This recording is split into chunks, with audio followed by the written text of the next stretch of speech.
In the name of the Father, and of the Son, and of the Holy Spirit, one God, amen. Hello, beautiful friends. I'm Natalie. And I'm Claudine. And this is Shokran Very Much the Podcast. And this week's episode is all about being a physician assistant.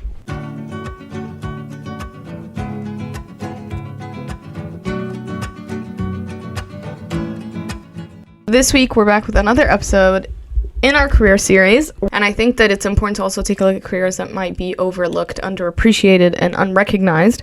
And today, we're going to look at a very important career that is in the medical field that I think a lot of people might not recognize. People get pushed into the medical field and they think I have to be a doctor, and they don't know that there's so many choices. Okay, and this week, I'm very excited because I'm going to be learning a lot of new things, and Natalie's definitely very excited for this episode. And this week, we have with us Amanda Androus, who's going to tell us all about being a physician assistant. Amanda, how was your week? My week was good, thank God. How was your guys' week? It was great. We're going. Are you sure? I'm alive. That's a good Meh. Yeah. We can't complain. You know, we're blessed. Yeah. I can complain, but I won't. Yeah, no, you totally have the right to complain. We're very excited to have you on. Thanks. This has been a long time coming. I'm excited to be here with you guys. Yeah, so we start every episode with an icebreaker. Natalie's gonna ask you the icebreaker. So if a genie was to grant you a wish, what would that wish be? It doesn't have to be spiritual.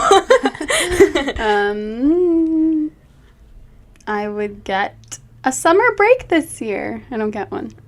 Serious. Oh, no. I don't know. Should I have like a more important wish? No. No. We want to Sorry. know you. This is you. I would want a summer break this year so I could travel. Oh, Wow. that made me sad. Sorry, yeah, I feel like your voice really. Yeah, that made me She really was sad. like, oh, God. It's okay. It's okay. it's okay. You're You know, as a kid, we're like, I want to grow up. And then you realize when you grow up, you don't have Oh, summer yeah. breaks. And it sucks. Yeah, It's okay. that is true. Yeah. Yeah, let's get started. Let's get started. So, where do you currently study? What did you major in undergrad? Where did you go for undergrad? So many questions, education related. Tell us all about it. Okay, so I'm currently a second-year PA student at USC, University of Southern California. I don't know. And I am now a Brojan, is what I call myself, because I went to UCLA for undergrad. So Bruin, Trojan, Brojan. Nice. I was surprised at how often that happens. I think You that think there's a people would be link? very opposed to doing it, but I've met multiple people. I don't know. You like to stay in LA. Yeah. So yeah, I went to UCLA for undergrad, and I majored in psychology. Ooh, Oh, Me too. okay, we're twinning. Yeah. that's great. Nice. So, what made you want to become a PA? Okay, it was actually a really full circle. No, I'm saying that over again. Ew. Okay. I think it was a very full circle moment for me. Now that I'm in the position I'm in, I looked back, and I was actually telling someone yesterday when I was walking with her in the hospital, but back in 2016, my grandma had a huge surgery, and she was treated at USC, where I'm now doing my rotations. And I remember at this point, me and my parents were going back and forth about what career I would do, and speech therapy, physical therapy, med school, all the stuff. And my mom was just we were never really sold on something. And then one morning, a PA came in to round on my grandma. And so my mom started talking to her about are you the doctor? And she was like, no, I'm the PA. And they kind of she explained what her job description was to my mom. And then when I came to the hospital that day after school, I got to meet her and talk to her. And I think from then on, I just had no idea what it was before that. Yeah. And it's so funny because at that point I was still in high school. And so I remember one day me and my cousin were going to visit my grandma, and we took a picture outside the hospital at the Keck Medical Center of USC sign. And then now that's the same entrance. I walk by that exact same spot every day to go into my rotations. And so I was telling my friend yesterday, it was just such a full circle moment because that was how I found out about the career, and I don't know, being back where it all started in the least dramatic way possible. That's so cute. Yeah. So you said you were a second year PA student. So how many years of PA school do you need to do? So typically 2 years. Yeah. I go to I don't even know. This might be the only, I don't really know. There's some that are a little more than that, 26, 28 months. My program is 33 months, so it's about almost 3 years. And Yeah, my program is a little bit different, and I don't know, maybe we can talk about that later, why my program is 3 years, but typically 2 years. Okay, nice. I mean, who knows? I was going to say that you met this PA who kind of introduced you to the field. Who knows? You could be that person for someone who listens, so... I hope For me. so. I am a huge advocate for becoming a PA. Natalie's been waiting for this I'm episode. actually jittering Natalie, right now. Like, she kept writing down questions, and I'd be like, just ask a PA. And she's like, no, I'm going to wait for Amanda's episode. Oh, man, you've been waiting since, like, January, so I'm really sorry. I mean, it's okay. Okay, well, I hope that by the end of this, you are sold. There you I'm go. We're already going to watch a sold from the live first two conversion, questions. guys. Not a religious conversion, a career And then maybe conversion. 10 years from now, she will be the PA, convincing someone else, like the domino effect. So did you ever feel pressured to go into the medical field? Okay, so I feel like my answer is not going to be that relatable to those in our community, but honestly, no. But that is a very real thing, so we should definitely talk about it. But thankfully, my parents, they were very open to everything. I think the one thing that we kind of were just going back and forth on was like preserving my quality of life as much as possible. Sorry. So my brother always wanted to be an engineer, like since he was a kid. Like he knew he was going to be a computer scientist since he was like in the womb. So my parents weren't like the parents that were always pushing you for a career in medicine. I, on my own, really loved medicine, and I just kind of had a hard time discerning which of the many kind of different avenues I wanted to take. Yep. And so for a while, my mom really wanted me to be a speech therapist. And I think that was like one point where me and my mom were like going back and forth because I just didn't, it wasn't that interesting to me, although I think it's an amazing field. But, and then I really wanted to be a doctor. And my parents were like, are you sure? It's a really long journey. Like, are you sure? So I actually kind of had the opposite problem of most youth where I really wanted it. And then my mom was like, oh, are you sure?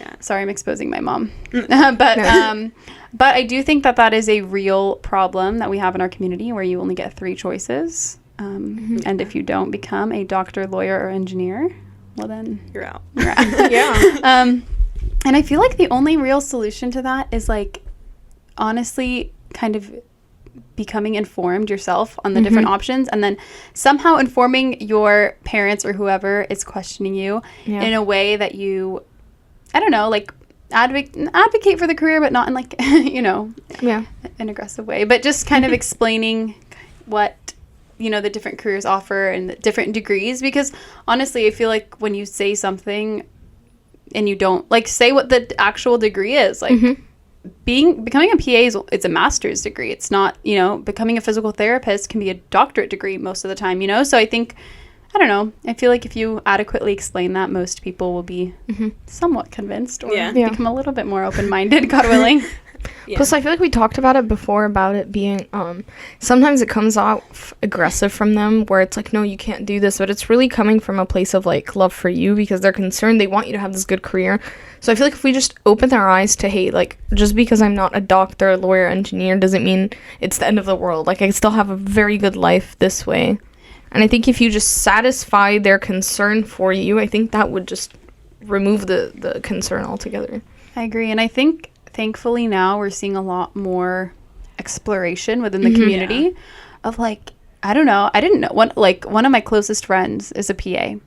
And I don't know. I had no idea. I mean, when we got closer. But, like, I don't know. Like, once I got into PA school, I noticed there are actually quite a few PAs in our community that, had I known, I would have reached out to and I would have got help and I would have, so I think, and I think something that would work with parents is like, oh, mom, this tons, or there are tons who are PAs, but like this person from church or this tons or uncles in this career, like, we should go ask them questions. Like, we should go sit with them and ask them questions. I don't know, make your parents part of I don't know why we're blaming it on parents. It doesn't always have to be parents. It could be tetas or something. But including them in the process of, like, figuring out the path. So what is kind of, like, the main difference between, like, a physician and a PA? So PAs work in collaboration with a physician. So they'll always have a supervising physician with whom they are working. And that doesn't mean that, like, every time a PA goes into the room, the doctor goes with them, but more just that they're present. If you have a question or, you need another set of eyes on a scan or something, they're always there. PAs still work autonomously, meaning, like, they work independently. And they see their own patients. They can prescribe medications, order, any diagnostic testing or labs. But I think just kind of they have that collaboration where, like, the physician is there. So at least, like, from what I've seen in my rotations and whatnot is, like, the PA sees something. They're a little concerned. They're not exactly sure. They don't want to, like, they don't want to make a mistake or whatever. So they're just like, let me just run it by Dr. So-and-so just to make sure. Physicians work completely independently in that they don't need, they don't need a the physician doesn't need a supervising physician. But, so yeah, I would say that's the major difference is that, like, PAs work in collaboration with the physician, whereas physicians practice completely autonomously. But, PAs can be primary care providers on their own. They see patients on their own. They do most of the stuff. Can I ask a very, like, from the outside question? Can PAs, like, prescribe medication or no? Yeah.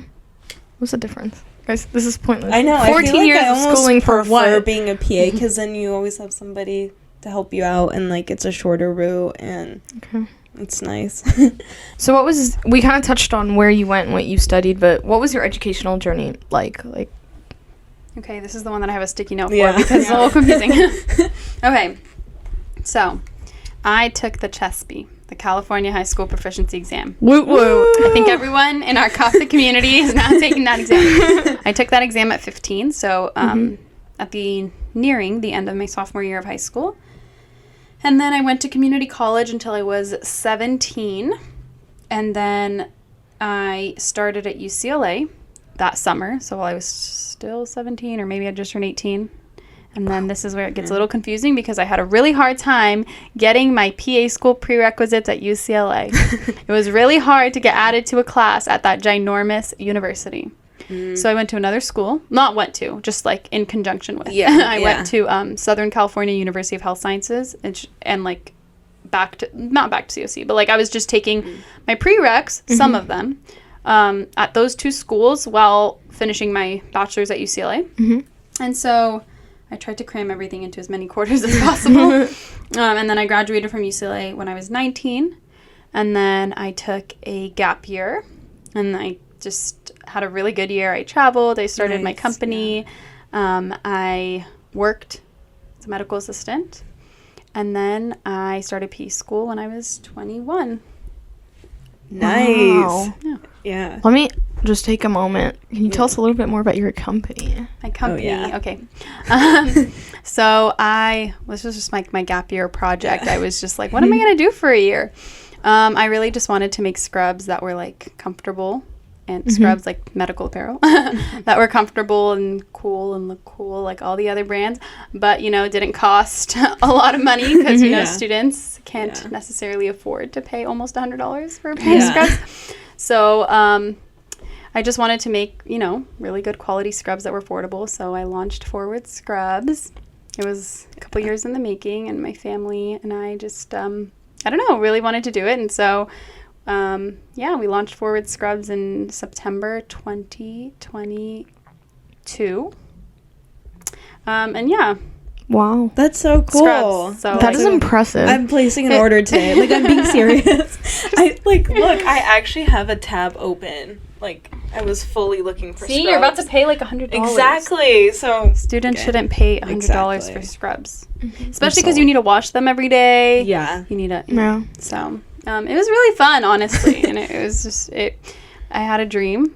And in my dream, I started a scrub line. And I woke up and I called my dad. And I was like, Dad, I had this dream at the time. I really wanted to call it Frontline, but that was taken.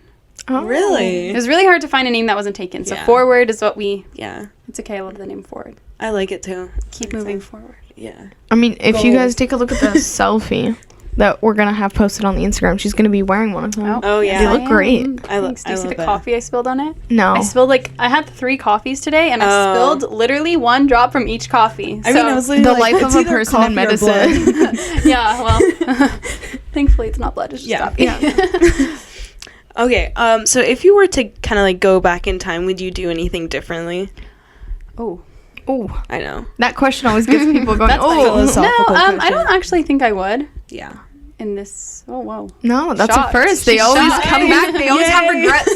This is so good. Live your life with no regrets. I really don't. move forward with no regrets. Exactly. There you go. No, I actually don't think I do have any regrets. Yeah. I was really against taking a gap year, and I'm so glad that I did. Yeah. I traveled a little bit. I didn't. It was a good year. So I'm honestly thankful that everything panned out the way it did. What was the biggest obstacle you faced in pursuing your degree or your career? You need a lot of hours to apply to PA school, like patient care hours, hands-on. And when I was applying to PA school, it was like COVID time. Yay. Oh. So finding a job where I could actually interact with patients was really hard. I think one of the only like actual options there was COVID testing. And thankfully I actually found a job. And I think, I mean, I was working while I was at UCLA, and it was a really hectic time learning how to manage. Also being very young, I think it was just a lot learning how to kind of manage everything. But, you know, I think it builds character. Actually, I don't have character. I don't know. No, I'm just kidding. Cut that out. Yeah. I'm just kidding. No. Honestly, I think it built character, and I think it was important for me to learn all those time management skills before starting PA school. So I think that was really challenging at the time, working and then being in school full time, but probably would be really bad at managing my time had I not had those experiences. What do you think the initial job search might look like? Most people have a job lined up around the time they take their boards. Like when they take their boards, maybe not most, but a lot of people know where they're kind of headed after that. At one of my rotations, I had a really good time there, and on my last day, the lady that owned the clinic came to me, and she was like, if you want to come back here after you graduate, you have a job. And I was like, oh, I really loved them. They were the kindest people ever. So I haven't begun searching, but I do know like of people who kind of just get offered jobs like that on the spot when they're in their rotations or through connections or whatnot. But I think connections are huge, especially in finding a job. If there's a certain specialty you really want, or a location you really want, or like if you want to work in a university, like if you want to work at USC Keck or something like that, then I think connections are really important. But I'm not super familiar on what it's like to like apply for jobs and stuff like that yet, but I'll get back to you. Another from the outside question: are rotations similar to residency, or are they entirely different? That's a good question. That is a really good question. That is a good question because I've just begun working with a bunch of residents. It's similar. It is similar, but I mean, med students do rotations as well. When you're a resident physician, you are a doctor. Like you are a licensed physician. You can, put in orders. You can do things like that. Residency is rotations are when you're a student. And so like there are other medical students on my team right now, on my surgical team, who are, they're rotating with me. So we go around. It's definitely, you're not independent. You can't really do anything on your own. You do everything that the resident or whoever your preceptor is tells you to do. Residency is you've picked a specialty. So in PA school and in medical school, you rotate in different specialties. When you're in residency, you've already picked a specialty. So you match into whatever specialty it is that you want. So you can match into pediatrics. You can match into surgery, like a lot of different kinds of surgery, general surgery, and then you can do a fellowship after. It gets really complicated. But when you're matching for residency, you've applied for a certain specialty. When you're rotating, you're still a student, you're going around, you're getting experience in different fields, and it helps you, in theory, kind of know what you want to do after. Okay. And then does PA school have residency? So no, not by default, but in some specialties, there's like an optional residency. Also, forgot to mention this, but in residency in medical school, you're getting paid. It's not a lot, but you're getting paid. And same with PA school. So I know that I know a PA who did a 1-year residency in cardiothoracic surgery. So yeah, you get to if you want to in certain specialties, but PAs have the ability to just change specialties whenever they like. So like I was shadowing a PA who was in urgent care, and then after 2 years there, she decided she wanted to do ortho. So she applied for an ortho job, and now she's an ortho PA. So you don't need additional training to switch specialties, which is another big reason I chose it. Yeah. But in medical school, or in like when you become a physician, you can't just like switch between specialties like that. So I think that flexibility is a huge plus. Yeah. On the PA part. Yeah. Just because like they might feel like they're boxed in, like they're like, now I'm stuck. Do you need to apply to rotations like you do? Okay. So the way that my school does it is they're not technically calling it this anymore. We call it a wish list. I think they're calling it like a preference list now. Yeah. But you have to do certain, like you have to do peds, you have to do ortho, you have to do internal medicine, family medicine, surgery. Okay, yeah. And then you can request sites, but you don't get to pick the specialties. You get one selective that you pick a specialty for. Oh, okay. So what are some requirements to get into PA school? Like some classes? Do you have to do the MCAT? And if you could touch a little on why you had a hard time at UCLA, I think that might be helpful for people choosing schools. Yeah. Okay. So the requirements, my school and the California schools that I applied to did not require the MCAT. Some schools require the GRE, but they're finding that it's not really indicative of like. There's a new exam now. It's called the PA CAT. So like the MCAT, PCAT for pharmacy, PA CAT. It hasn't been. I don't think it's been like officially. But so when I applied, they waived everything. So there was no standardized test that I had to take to get in. I don't know when they're going to be kind of requiring the PA CAT. So hopefully. I mean, that's fine. Just to be safe, just look it up before. Yeah, look it up. But so I can't speak about a standardized test, although I do know people who've applied out of state that needed the GRE. They accept usually the GRE or the MCAT, but I think people are finding that the GRE is a little bit easier. Yeah. And then you need a lot of different classes, and the requirements vary. They're very different actually than medical school, because in medical school, usually when you start, you do something called like groundwork, where it's like you review anatomy and physiology in very intense depth in your first semester. You don't really do that in PA school. You do anatomy and physiology for each system you're learning at the time. I don't know exactly how they do it in med school. I don't want to speak about that, but you need anatomy and physiology before. Like, those are not requirements for med school. They're requirements for PA school. Yeah. You need a lot of biochem. I mean, I didn't need biochem, but like you need general chemistry, general bio, cellular bio. My school required 2 semesters of Spanish, because my school makes you take medical Spanish while it's a part of the curriculum. Really? So that's so cool. But it makes sense. Yeah. It's actually really good. But like my last rotation, every single patient I saw, except for 3 in 6 weeks, was Spanish speaking. Only Spanish speaking. So it's very helpful.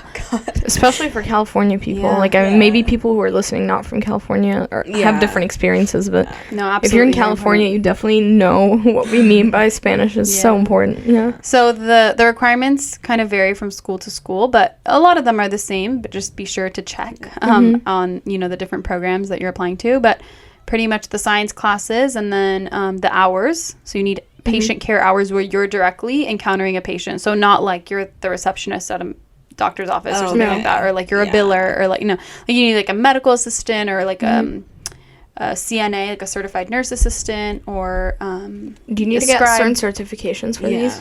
Sometimes. So there's some places that welcome unlicensed medical assistants, and you can just kind of help out, take vitals, or like room the patients or whatnot. Some require getting a certificate, like a CNA is a certificate. There is like getting a license to be a medical assistant. Scribe, like if you go through Scribes of America, they train you, and then you go to different emergency rooms or places to scribe. I did not get a certification when I was a scribe. And did you get your job through like a connection, or did you apply? I looked up, because this was during COVID, I looked up doctor's offices near me on Yelp, and I called every single one. I'm a little crazy, but it worked. It worked. There you go. Be gutsy, guys. Okay. So and then and then you interview and all the other stuff. But that's pretty much nice. Am I missing anything? I don't actually know. I don't. But there's a recommendation. Get one from a PA. Get one from a PA.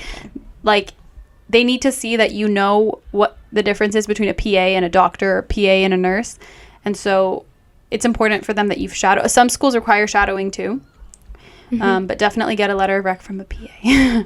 And I think I forgot to say, but you do need community service hours for most schools. So any like volunteer things you've done. To touch on UCLA again, you kind of mentioned having a hard time with the requirements. Yeah, so I know that most people have I don't know if everyone's had this experience, but like seniority in terms of like your registration date. Oh yeah. Woo! So I Sucks, did not guys, get sucks. lucky, even though I was a senior. Yeah. I don't know if it's because I transferred in or what, but I think they don't prioritize seniors until your last quarter. Last Well, quarter, they give them an extra week. They're I like, couldn't get the classes I needed, so one semester I just dropped everything and took everything at other schools because I needed to get cellular bio out of the way. I needed to get anatomy and physiology and Spanish, and I couldn't get them. and that didn't create a problem for you at UCLA? I mean, I was like on meetings with the counseling department like for hours, like please give me the classes, and they just wouldn't. So I really needed to finish. Like I needed to apply to PA school on time. So no, I mean, I think I finished all my classes at UCLA in 3 quarters. So I did like a summer, and then I think I did 2 or 3 actual quarters. And then everything else I took, I really overloaded. Like, you know that when you have to sign the waiver that you're taking too many units, I did that like many times. Oh god. Okay. So Wow. like go to a smaller school. I love UCLA. Yeah. But like, it's just be mindful of the fact that like if you're gonna wait to take all of your classes at your university, it might delay your ability to apply. Like, Cool. it could delay your application because it might be hard to get your classes. Good to know. Yeah. The cherry on top. The cherry on top. One of my favorite questions in every career episode is, how do you think in the career of being a PA, how do you show Christ in the workplace, or how have you seen others show Christ in your workplace? I think something that I really liked doing was that in school, we have a teacher who is a pastor, and there used to be something on our campus called Trojan Christian Fellowship, and then it was canceled for a few years, so we brought it back my first semester, which was really fun. It was really fun working with him, and there's another Coptic girl in my cohort, and we just kind of got all the Christians together, whatever denomination, and we would meet and we'd have these prayer meetings before our exams. So that was a really fun thing for me and my teacher to bond over and do. But in the workplace, I will say that I don't think I've actually encountered someone who's vocally said that they are a Christian. I will say language is very indicative. Like, out of the abundance of the heart, the mouth speaks. I think that's really true. And I will say that even if people haven't been explicitly a Christian, I have seen Christ in people. Maybe they're atheists. Like, I have no idea. But I think, I was just telling one of my friends today, there is something to learn from literally everybody. There is a virtue to be, acquired or to learn from every single person. You guys know the story of St. Anthony that says he was like a bumblebee going from person to person, seeing what virtue he could adopt from them. So it's like from one, he learned patience. From one, he learned love. From one, he learned generosity. Like, I don't know what exact virtues, probably all of them. But like, he was like that bee going around to like, take these virtues from all these different people. Whether or not they're Christians, I don't know, but I have seen a lot of different beautiful virtues in people. I've seen compassion, patience, long-suffering, gentleness. I've seen all the fruits of the Spirit in many people in the hospital and in the clinics. So I hope they're all Christians. Yeah. Nice. Shukran very much, Amanda, for your time. We had a lot of fun, and thank you, girls, for having me on. It was so thank fun you to so spend much time for with you. sharing your wisdom, and we hope that you will inspire others. Yeah. I'm sure you will. Not even I Thank you, hope. girls. No, So this was shukran very much. Thanks. And shukran very much to everyone who tuned in and listened. Please follow us on all our social media accounts. There you can receive updates and send in topic and speaker suggestions, which will be in the show notes. Shukran very much for listening, and We'll see you next week.